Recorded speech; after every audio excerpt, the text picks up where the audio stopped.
এই যে মধু, এই দেখছেন মধু সিফা দিলে পর এটার হয় অরিজিনাল ইনটেক মধু। এই মধুর আগে দেওয়া কোনো শাক ভাঙাতেছি, শরীর মিশিয়েছি, অনেক গরম তো এই যে অনেক কষ্ট, শরীর মিশিয়ে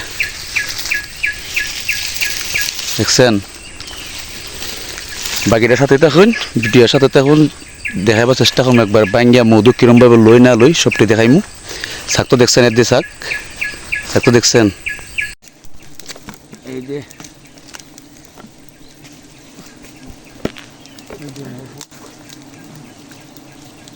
এই দেখেন কি সুন্দর অরিজিনাল মধু। এই যে উপরের মাথাটাদের সাদা, এটা হলো অরিজিনাল মধু, বুঝছেন। দেখেন কি পরিমাণ শুকিয়ে উড়াউড়ি করতেছে, দেখছেন।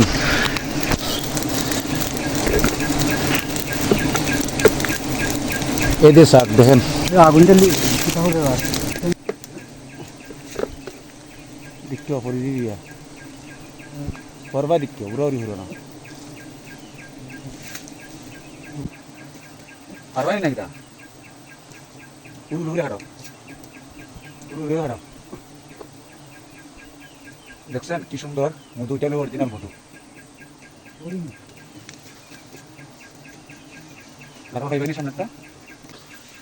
এই দেখছেন মধু, হ্যাঁ না না না না, এই দেখছেন মধু, এই হলো অরিজিনাল মধু, দেখছেন।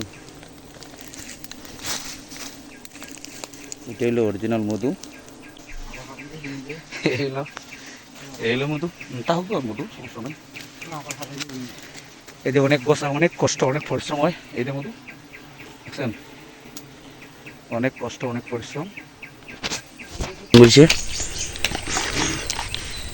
যে অরিজিনাল এই যে মধু, এই দেখছেন মধু সিফা দিলে পর এটার হয় অরিজিনাল ইনটেক মধু। এই মধুর আগে দেওয়া কোনো ওষুধের লাগে, যেটা কবিরাজ ডাক্তার মধুর লেগে হয়, এটা হলো অরিজিনাল ওষুধের লেগে মধু। আর যে শস্যর মধু এটা হলো অরিজিনাল হয় না, অরিজিনাল হইলেও এটা ওষুধের বেশি খাওয়া যায় না, দেখছেন নি।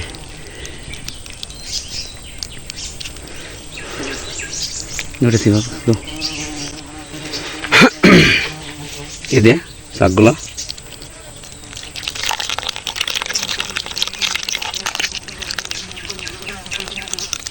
অনেক সুস্বাদ মধু। এটা দেখাই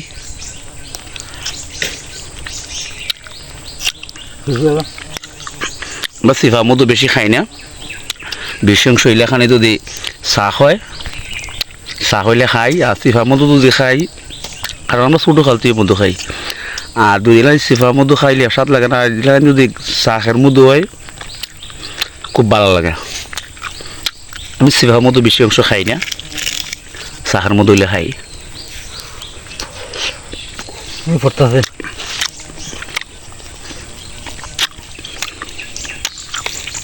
সেই স্বাদ মধু।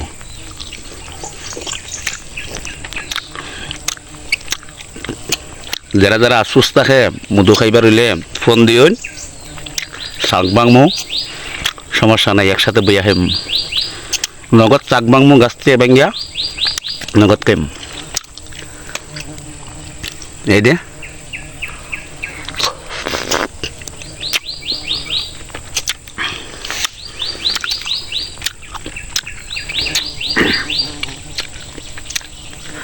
আবালা এই অরিজিনাল মধু যদি পেটের মায়ে বুক থাকে, আর বুকের মায়ে যদি বুক মনে করে যদি খাইলাও মধু, তাহলে মারা যাইবেন। মানে এখন বর্তমানে যে গরম আগে পেটের বুকে মধু খাইবেন না, একটু পরিমাণ করে খাইবেন, যত শক্তিশালী হইন।